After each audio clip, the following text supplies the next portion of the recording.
What evil lurks in the hearts of men? The shadow knows.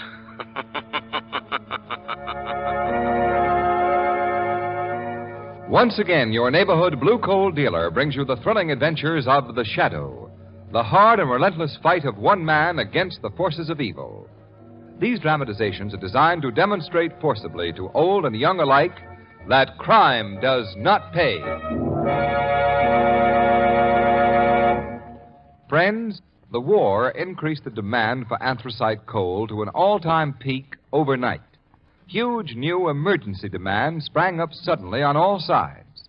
For example, when coke was diverted from heating homes to making steel, steel vital for all our weapons, from battleships to blockbusters, homes cut off from coke had to have anthracite. A city twice the size of Buffalo might have frozen if anthracite hadn't been quickly supplied. Yes, 300,000 homes needed anthracite and got it. And this tremendous emergency heating job is just one of 5 big, extra wartime heating jobs anthracite has taken over since Pearl Harbor. These increased demands explain the restriction limiting you to 87.5% of last year's coal, friends. And of this you can be sure. By getting along with less anthracite, you're helping bring victory sooner.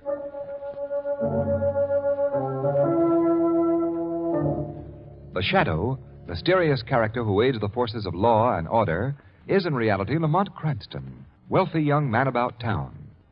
Several years ago in the Orient, Cranston learned a strange and mysterious secret, the hypnotic power to cloud men's minds so they cannot see him. Cranston's friend and companion, the lovely Margot Lane, is the only person who knows to whom the voice of the invisible shadow belongs. Today's drama, Death to the Shadow.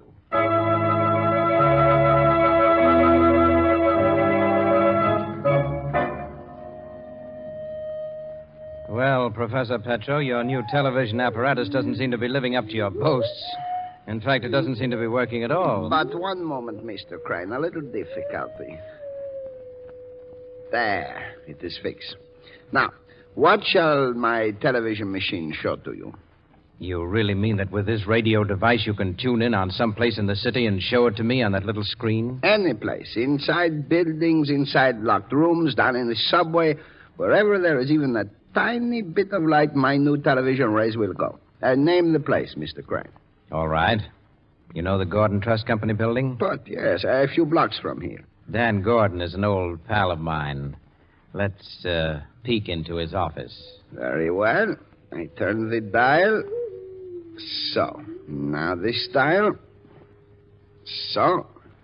And on the screen. By George, it is the Gordon building. The office. Which is it? The 5th floor, those big windows. So. I adjust this dial.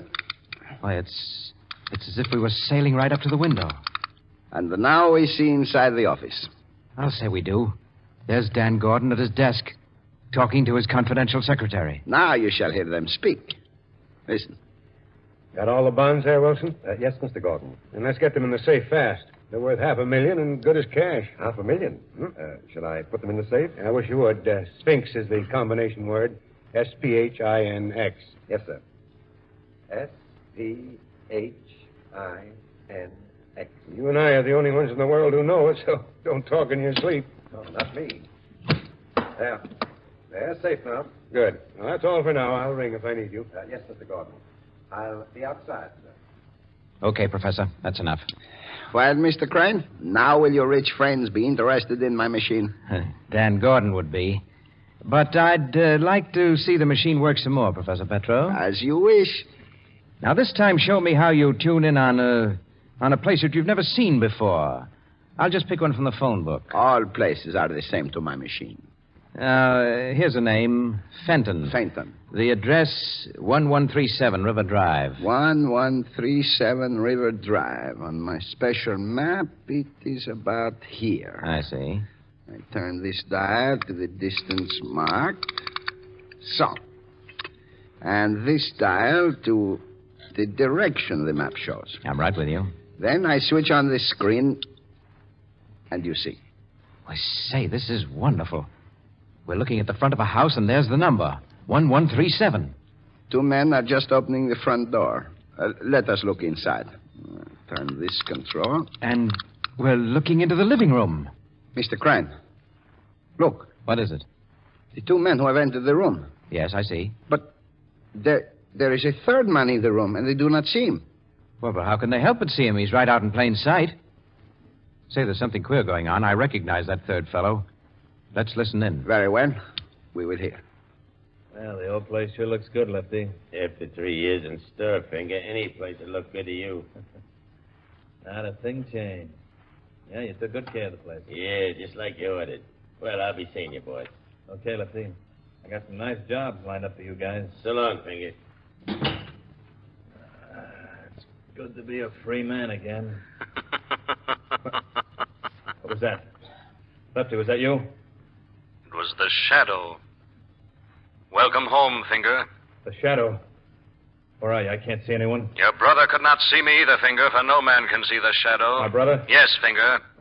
The murderer the world knew as Killer Fenton. You, Shadow. It was you who sent him to the chair while I was up the river. I helped the law bring him to the bar of justice. And I'm here, Finger, to warn you not to follow in his footsteps. You've got nothing on me. No, your debt to society is paid for the moment. But you've been planning to resume your criminal career as leader of your brother's gang. How do you know that? The shadow knows many things. So follow the path of law, Finger, or suffer the consequences. You can't scare me, Shadow. I'm going to get you, do you hear? I'm going to get you and revenge my brother. Shadow, where are you? He's gone. All right, Professor. Shut the machine off. But I do not understand. This shadow, the other could not see him, yet on the screen he was... That's it. Fenton must have been hypnotized. That's why he couldn't see the shadow. But you can't hypnotize a machine. What do you say, Mr. Crane? Forget it, Professor. Let's talk about this invention of yours. Ah, then you are satisfied. Your rich friends, Mr. Gordon, Mr. Jennings, Mr. Dexter, they will back me, no? I'm afraid you're making a mistake. Gordon, Jennings, and Dexter are no friends of mine. Not your friends, but... In fact, I hate them. They ruined me once, and I'll never rest until I get revenge. But, Mr. Crane, you make the joke, no? Yes, Professor, I make the joke. Very funny joke, but only I will laugh. I don't understand. Why, you poor fool, you don't see the possibilities of your machine. Why, already your little gadget has not only shown me how to put my hands on a cool $500,000, but it's actually told me the true identity of the shadow, a secret of fabulous value to the underworld. You mean you would use my instrument for criminal purposes? How discerning of you, Professor. No, I won't allow it. You can't do it. You can't do it. Can't I, Professor? A gun? Yes, Professor. No! A gun.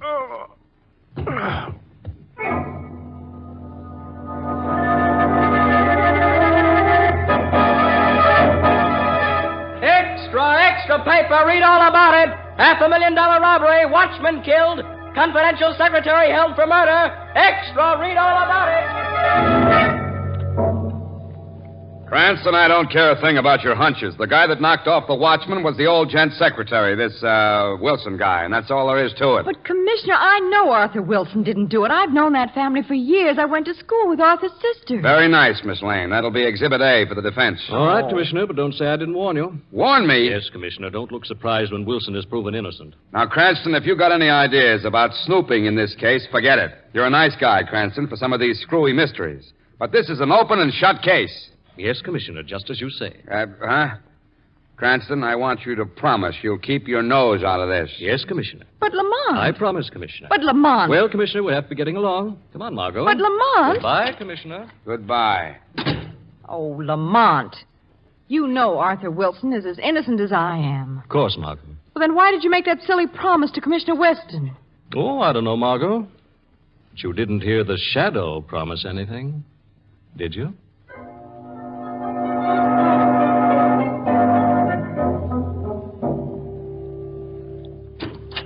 That you, Tom? Yes.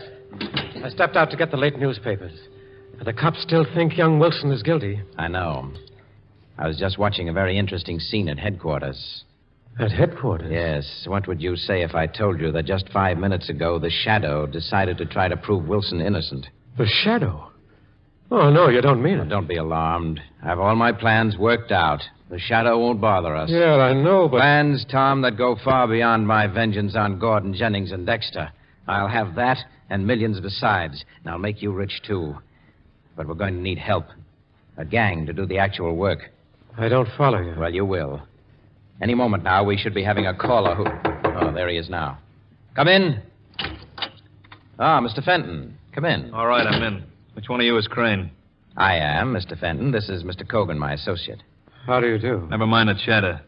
Your phone, you knew something interests me, so I'm here. Now talk and talk fast. Very well. Yesterday, you received a warning from the individual known as the Shadow. How do you know that? And you want to revenge your brother's death by killing the Shadow, am I right? I'll get him if it's the last thing I do. I understand how you feel. What do you know about the Shadow? I know his true identity. What? Who is he? Oh, slowly, Mr. Fenton. I have a proposition to make. If it's dough you want. It's not money. I want you and your gang to join forces with us. Join up with you? I don't get it. I'll explain. I've perfected a machine by which I can watch every move made by the police, learn the combinations of safes, ferret out the most hidden secrets. I don't believe it. I'll prove it later on. Now, this is my proposition. You and your men will carry out our orders. We'll tell you whom to rob and how. We'll give you foolproof information. And in return, we get half the loot. You almost make me believe you mean it. I do. Join us and you'll be wealthy in a month. And, as a bonus, shall we say, I'll reveal to you the identity of the Shadow. What have I got to lose? Okay, it's a deal. Good. Now, your first action will be the removal of my enemies. Daniel Gordon of the Gordon Trust Company, Albert Jennings of Jennings Manufacturing, and John Dexter of Dexter and Company. Rub 'em out, you mean? Yes, like you, I put revenge before money. Okay, it's still a deal. Well, then I think a drink is called for. Tom, pour some drinks. Yeah, of course, Howard. There you are. Yes, and one for you, Mr. Fenton. Thanks. Now, what shall we drink to? I'll tell you what we'll drink to. Death to the Shadow.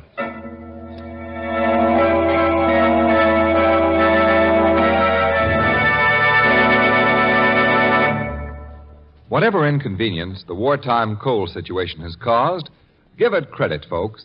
It has also created an opportunity.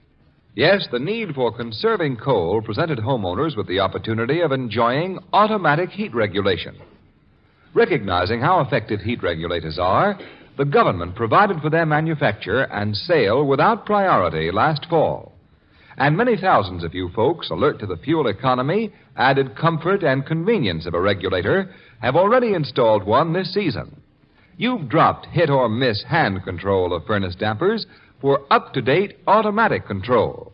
Yes, your regulator thermostat upstairs has been keeping the temperature in your home right where it belongs, at the proper healthful level day and night, and without your running up and downstairs constantly. But best of all, you folks who've installed a regulator have saved coal. You've stopped the inevitable waste of hand control, introduced real fuel economy for this season and next season when fuel conservation will be equally important. So be wise, friends. If you aren't enjoying all these advantages, now is the time to begin. Call your dealer. Order your automatic heat regulator tomorrow. And now, back to the Shadow.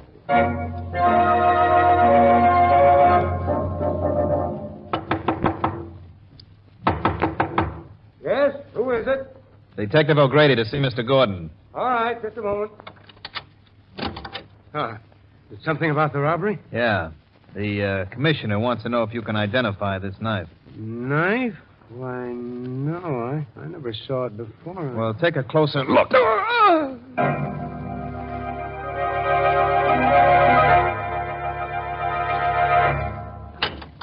Yes, what is it? Package for you, Mr. Jennings. Just came special delivery. Package? Oh, let's see it. Yes, sir. Marked confidential. I wasn't expecting any packages. The string seems to be stuck inside the package. There. What? It's ticking. Must be a clock. Good Lord, it's...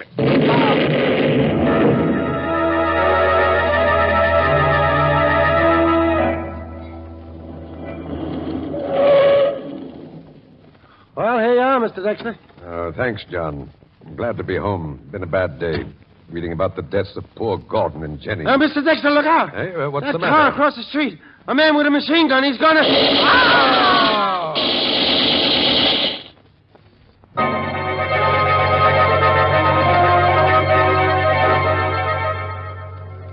Gordon, Jennings, and Dexter. Now we can get down to business. In a month, we'll own this town. Extra, read all about it. Crime wave sweeps city. Prominent men killed. Millions of dollars stolen. Police helpless. Extra, extra, read all about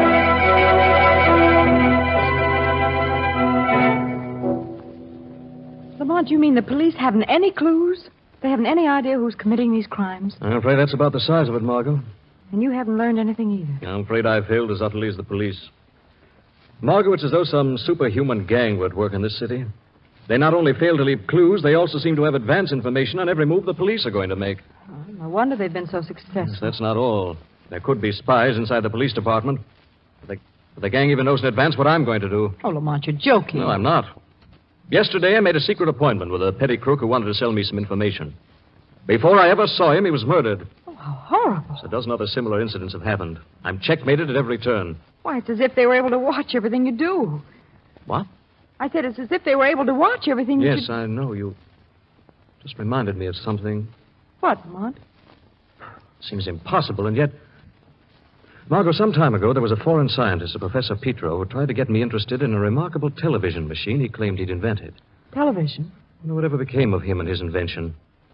Oh, do you think... I think it's something I ought to check on. I have something else to do first. You see, Margot, at 10 o'clock, I have an appointment at apartment 9D, the Riverdale Arms. Someone there who claims to know the leader of the gang. Oh, that's wonderful, Lamont. It's only 8 now. You mind if I turned out the light, took a little nap in this chair? Why, no, of course not. Oh, it's fine. There. Margot, listen, we've got to speak in whispers. I thought you were up to something, I have an idea I want to test. I am going to the Riverdale apartments. I keep a room there for business purposes. And your appointment. I made that up. But perhaps someone will meet me there after all. I'm going to slip out the back way. What do you want me to do? Stay here till I get back and leave the lights off. Yes, of course. Good girl. Oh, wake me at 9:30, will you, Margot? Yes, of course, Lamont.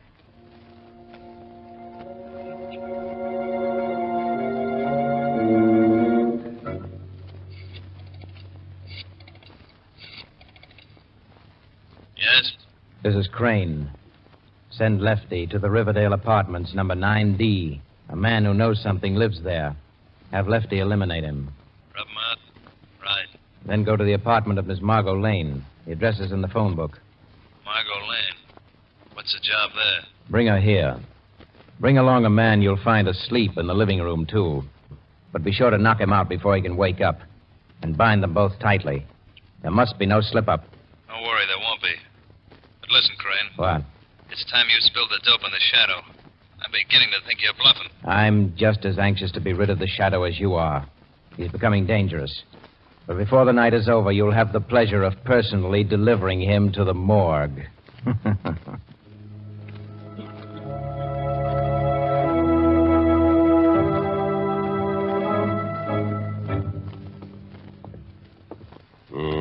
This is the right joint. There ain't nobody here. The boss says to rub somebody out. There's nobody to rub. The room's empty. Whom were you expecting to find, Lefty? Who's that? Stick 'em up, you. Hey, there's nobody here. Nobody but the Shadow. A shadow. My gun, it's gone. I have it now, Lefty. Now, who sent you here? Answer. Nobody sent me here. I want the truth, quickly. I'm not saying nothing. I have your gun in my hand, Lefty. Now talk fast. You can't bluff me, Shadow. I know you won't shoot. Won't I, Lefty? Hey, that slug almost hit me. Yes, this time I'll do better. Oh, wait, Shadow, wait. I'll talk. Finger Fenton sent me. You lie. He's not clever enough to plan these crimes. No, he didn't. Then who did? I don't know. Only Finger knows who the brain guy is. Somebody big, with connections. He knows everything. Some kind of machine tells him. As I thought. All right, get into that closet. The closet? We'll keep you safe of the police. Quickly now. The Shadow has other work to do.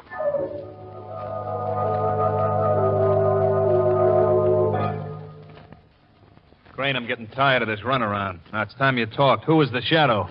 You'll know very soon, Fenton. I'm beginning to wonder. You slipped me 2 bum steers tonight. I think you're trying to put over a third one. Lefty's capture couldn't be helped. Couldn't, huh? Now, what about the snatch? You said we'd find a guy and a girl in the apartment. There was just a girl in there. 2 mistakes in one evening ain't so good.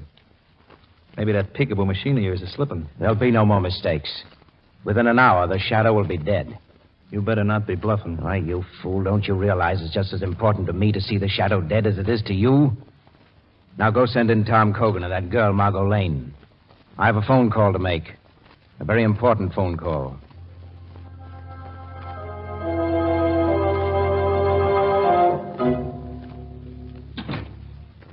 Margot? Margot, where are you? Margot? She's not here. The apartment's empty. The rug crumpled. The lamp knocked over. There's been signs of a struggle. Telephone. Hello? I see you've discovered Miss Lane is missing. Who's this calling? That hardly matters, does it? I just want to tell you that if you hope to see Margot Lane alive, you'll obey very carefully the orders I'm about to give you. Trying to make me believe you kidnapped her? You doubt it? No, I believe you. All right, what do you want me to do? As soon as you hang up the telephone, walk straight out of the building and get into your car, which is parked at the curb. Go on. Drive by the most direct route to where Highway 19 crosses the city limits. Then park beneath a streetlight there and wait. Park and wait. Then what? Presently, 4 men will pull up beside you in another car. Get into that car and let yourself be bound. They'll drive you to where I'm waiting. Is that clear? Perfectly. If you stop for a moment on the way, speak to anyone, or try to phone the police, Margot Lane will die. Rather horribly. I understand. It's a bright moonlight night. I can watch every move you make. One single false move, and the girl dies. I know your powers. All right, I'm starting now.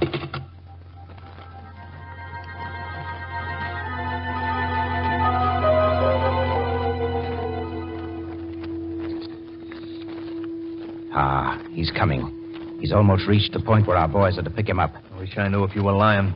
Well, this time I'll let you look for yourself. You see this small screen here in front of me? What does it show? It's a car. A guy driving it. He's wearing a soft, dark hat. Now he's pulling up under the streetlight at the city limits and parking. Now, you satisfied? Yeah. Yeah, except that I can't see his face. It's our man. I've watched him from the instant he put down the telephone. He's obeyed orders exactly. You'll never capture him. He's too clever for you. Oh, Miss Lane, I'd almost forgotten that you were with us. Your loyalty does you credit, but we're complete masters of the situation. Well, you'll find out that you're wrong. Well, suppose he tries some tricks after we get him here. Tricks? What can he do? He'll be bound, you and I are armed, and Finger here even has the submachine gun he's so fond of. No, once our man steps into this room, his doom is sealed. What was that? Shadow, it's you. It is a shadow. I've heard that laugh before. He's in this room. He can't be. He's still waiting in his car for our men. I can see him plainly. Perhaps the shadow can be in 2 places at once. Visible in one and unseen in the other. That's him, I tell you. We can't see him, but he's here. He's tricked us. Benton, bolt the door and guard it. He's doomed anyway. Yeah. I got the door locked. Now tell me where he is and I'll blow him in half. But we can't see him. No man can see the shadow unless the shadow wishes to be seen. You're wrong, Shadow. I can see you. Where is he? Just tell me. No, don't shoot yet. I want to find out how much the police may know about us. But cover the space just 1 foot to the left of the mantel. That's where he's standing. Very clever, Crane. I suppose you've now focused this television machine so that it shows you this room. Exactly. And on the screen, you're perfectly visible. Make a move, Shadow, and you die. I told you I'd get you, Shadow, for sending my brother to the chair. In a minute, you'll be saying hello to him. Shadow, be careful. You're all so sure of yourselves. Why don't you go ahead and shoot? I'm gonna. We're wasting too much time. Crane, I'm gonna let him have Of course, the police at the window might try to stop you. What, police? Where? Quick, shoot! It's just a trick. Why, you dirty... Take that! You're dead now. You gotta be. Quick, feel around on the floor for his body. He must be dead, but I can't see him. The screen doesn't show him anymore. Because I'm directly behind you now, and it's time for me to disable that machine, I think. No, stop him! I'll get him. He's not gonna get away this time. I'll get him. I'm gonna kill him. You shot me. I'll take that machine gun, Fenton. What? You've killed Crane, your partner in crime, not the Shadow. You wanted to follow in the footsteps of your brother. And as soon as the law has judged you, you're going to. Straight to the chair.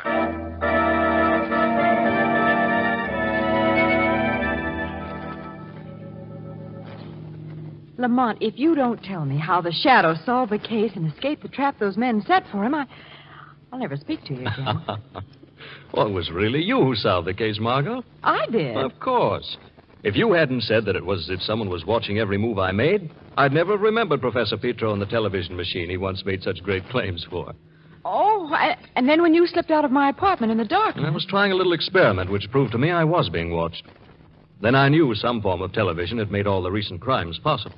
But after Crane phoned you at my apartment, he was watching you on the television screen every second. How was it possible to trick him then? He wasn't watching me. He was watching a decoy. When you're being spied on, it's good strategy to have a double. A double? Mm-hmm. Before I returned to your apartment, I arranged with Commissioner Weston to have a detective who strongly resembles me stationed in the dark entranceway to your building. Oh, and when you left the building? It was my double Crane saw, not me. I stopped just an instant there in the dark hallway and whispered instructions to him. Oh, I see. My double got in the car and drove off.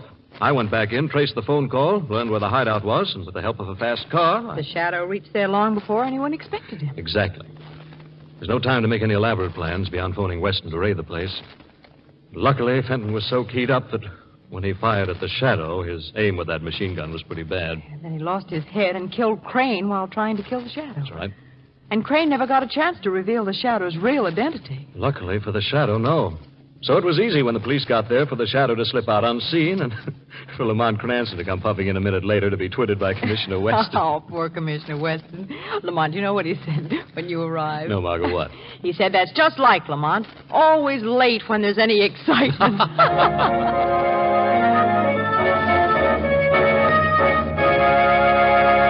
And now let me introduce Blue Coal's distinguished heating expert, John Barclay. Thank you, Ken Roberts, and good evening, friends. Don't let a few days of mild weather fool you. You'll need a fire for a while, 6 to 8 weeks more, most likely. So, folks, in order to continue efficient firing right down to the last, give your furnace a cleaning now. And here's what I mean. Get the fly ash off the heating surfaces where it's been accumulating all season. That's the main thing. You know, fly ash gradually coats the heating surfaces and hampers them in carrying heat upstairs because it insulates them. Yes, even better than asbestos would. So get rid of all fly ash. It's the simplest thing in the world to do. Don't disturb the fire. Just open the clean-out door. Then with a wire brush or scraper, give the heating surfaces a light going over. Make sure you brush or scrape off all the fly ash or soot that's accumulated, and that's all you have to do. Cleaning your furnace is a small job, but it pays off big. Because with a clean furnace, you'll get more heat from less coal for the rest of the season. I thank you.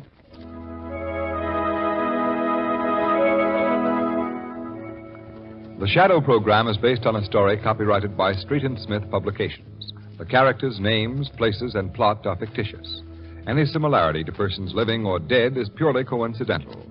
Again next week, the Shadow will demonstrate that... The weed of crime bears bitter fruit. Crime does not pay. The Shadow knows.